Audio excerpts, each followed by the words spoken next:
Thank you. Your Excellency Prime Minister Boris, ladies and gentlemen, I'm happy to welcome you in Kyiv.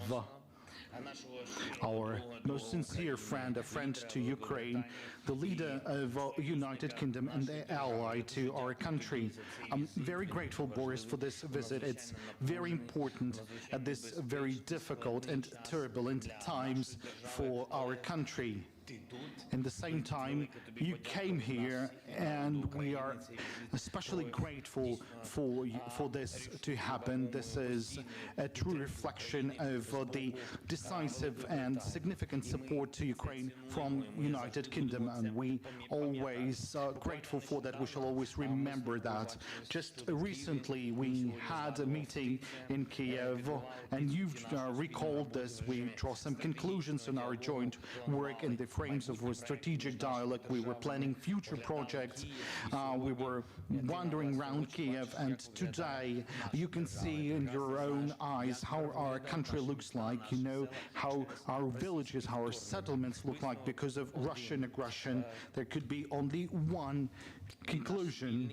It's our common conclusion. We have to exert even more pressure on the Russian Federation, to exert pressure through supporting Ukraine in defending itself. We have to exert pressure in the form of sanctions, and I'm grateful to the United Kingdom that continues and intensifies the sanctions and also provides significant support of Ukraine by reinforcing our defense capacities. The other democratic Western countries should follow the example of the United Kingdom. It's time to impose a complete embargo on Russian energy resources.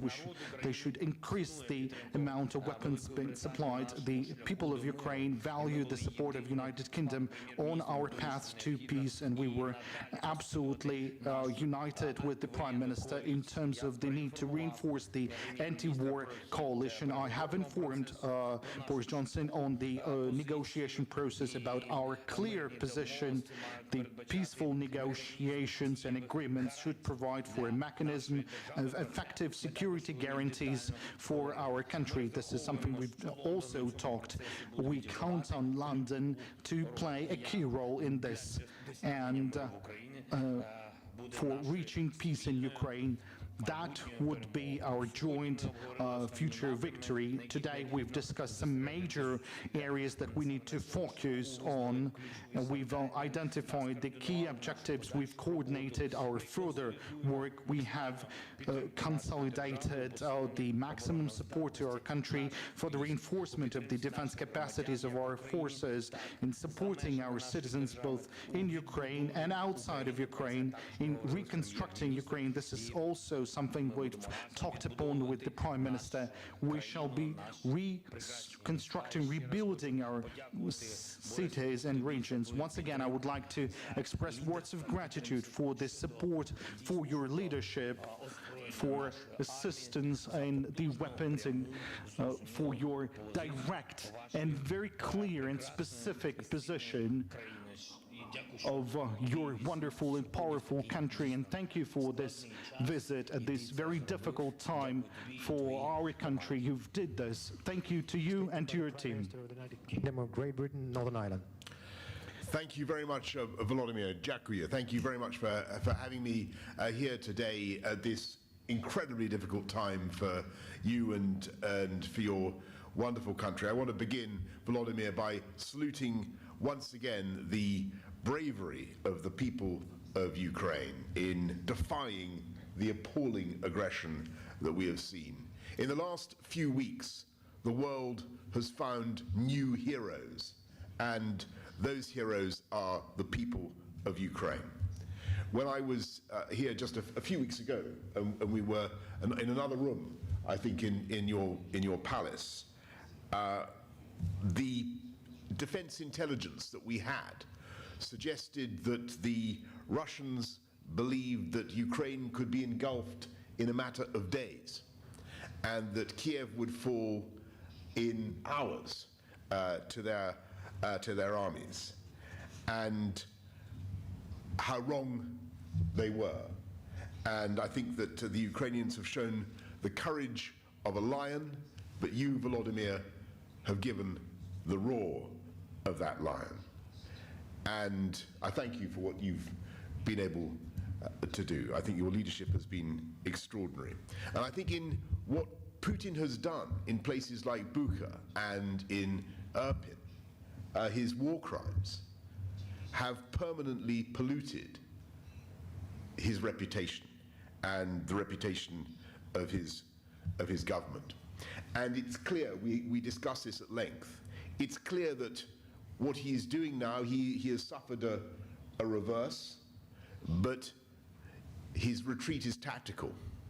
And he's going to intensify the pressure now in Donbass and in the east.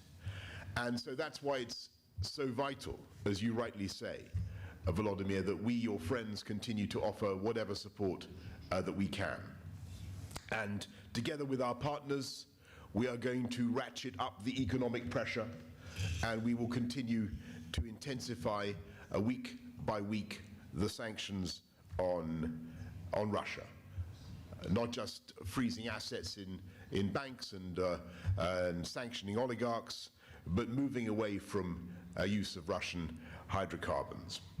And we will give you the support that you need, the economic support, but also, of course, the defensive military support, in which I'm proud to say that the UK helped to lead the way. And just the other day, we raised, I think, £1.5 billion at a donor conference from friends, partners around the world, dozens and dozens of countries who now want to support Ukraine.